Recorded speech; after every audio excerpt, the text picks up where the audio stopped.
Okay, so the next thing we want to do is give the planet an atmosphere. And that is going to require a new shape layer. So we're going to go Layer, New, Solid.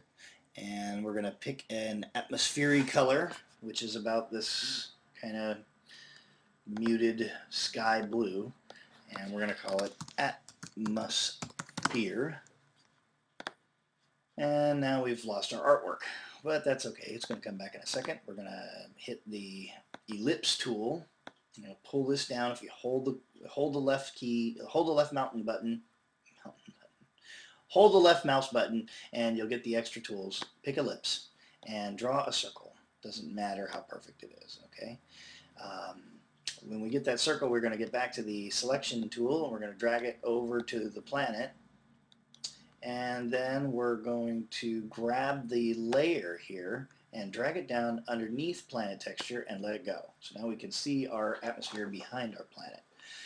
And we're going to adjust the atmosphere as best we can to kind of be behind the planet. It does not have to be perfect because we are about to bleed it out so that it's hazy like an atmosphere, and that will forgive the imperfections. There's a lot of fiddling here, again, and we're not going to do the fiddling. I'm just going to put it in place. So down here in your mask settings, you'll find the feather option, and if you crank that feather up a little bit, you're going to see that atmosphere kind of bleed away.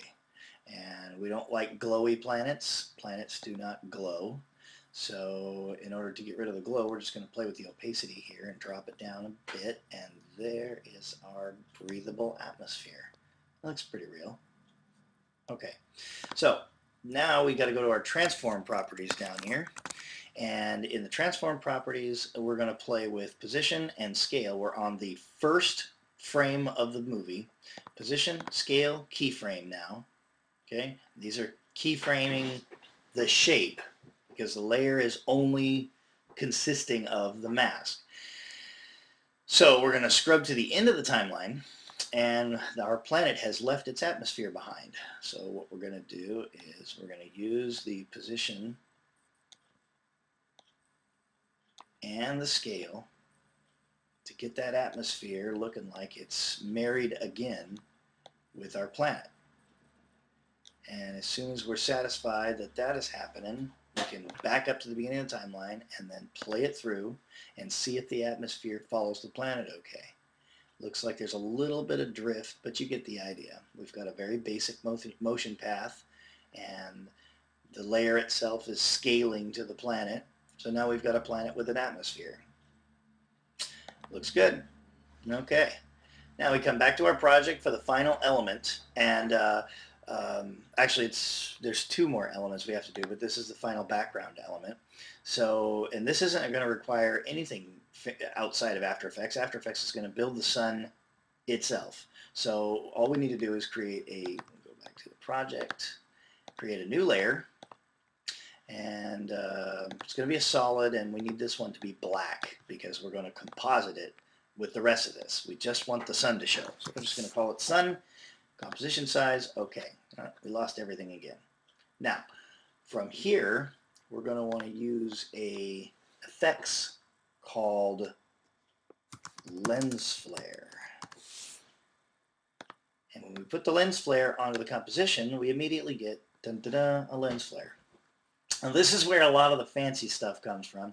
We want that sun to be able to move a little bit, and we want it to come out from behind the planet.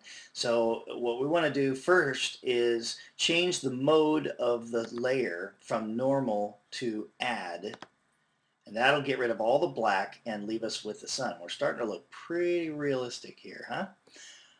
And we want the sun to begin behind the planet, sort of. And we're going to keyframe the flare center, because that's what's going to determine how it moves. And then we're going to scrub to the end of the timeline now, and we want to move the sun just slightly over so that we get that lens flare movement, and we want it to, of course, move out from behind the planet too. So let's see what that looks like. We have not moved the sun layer yet, but it will move. We're going to have that sun peek out right about there. I think I probably want it to come out a little bit earlier. So let's move it up a little higher, and that'll get it. I went to the end of the timeline and moved the sun up a little bit higher. I'll have it peeking out a little bit earlier. Bam, that's where our light burst is going to be. Okay, so now let's hide the sun down behind the planet and the atmosphere. Don't forget that. There we go. And that is going to be looking pretty real now. Okay, so in order to get that flash that we want, we're going to find that place in the timeline. We're in the sun layer. Let's close up these other layers. We're in the sun layer. And one of the effects in lens flare is brightness. See right up here? So right at this point in the composition, on this frame, roughly, we want it to flare out super bright. And we don't have that keyframed yet. So let's go to the beginning and let's set that keyframe right here under brightness. Create a keyframe there. Then we'll skip ahead to that keyframe we just created, and we're going to crank that brightness way up to almost like obscuring the viewer. And now what we've got this slow build up, and that's not good. So we're going to come down. We want it to start building up probably about here. So let's come back down to the flare brightness and change it to 100%. And now it'll get bright really quick. Boom, flash, and then we want it to kind of disappear just as quickly, or probably even quicker. So we're going to make we're going to bring this another keyframe at 100% brightness, but notice there's less space here from here. That's because it builds up slowly, and then the brightness goes away quickly as the pseudo camera adjusts to the pseudo sun. So it doesn't look really sun-like at this point. It looks kind of like a dead star, and I really like the lens flare effect as it passes by. But right after this flare, I think I want it to look more sun-like. So what I'm also going to do is I'm going to keyframe the lens type. And right now we're running the 30mm lens, and I'm going to want something, I think, more sunny. Let's see, I think it's the 105mm is the one that really looks like the sun. Yeah, look at that. Look at that. Okay. And then, you know what? Just because it's super, super bright, let's go to the flare brightness again. Let's advance to that last keyframe. Let's take the opacity down to like 80%. It's a little bit more sun-like.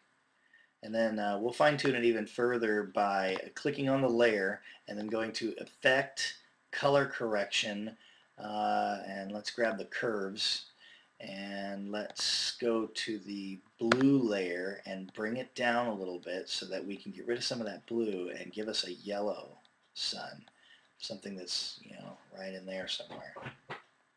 Check that out. Bam.